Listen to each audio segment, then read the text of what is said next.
All right, everybody, we're now going to go for a little ride in our 1996 GMC Sierra extended cab. A red with a sort of gray interior. It does have the bench seat. This does fold up. Other than that, it does have good power steering, good power brakes.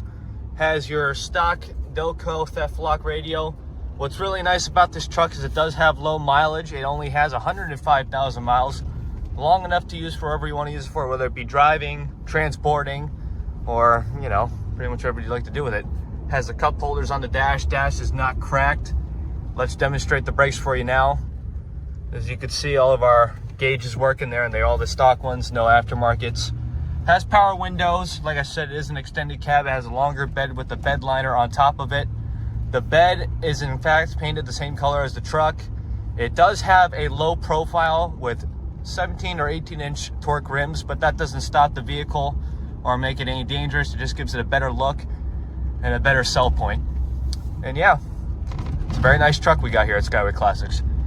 Anyway, we're gonna get her turned around, put her on the lift, let you take a look at the underneath. We'll see you there.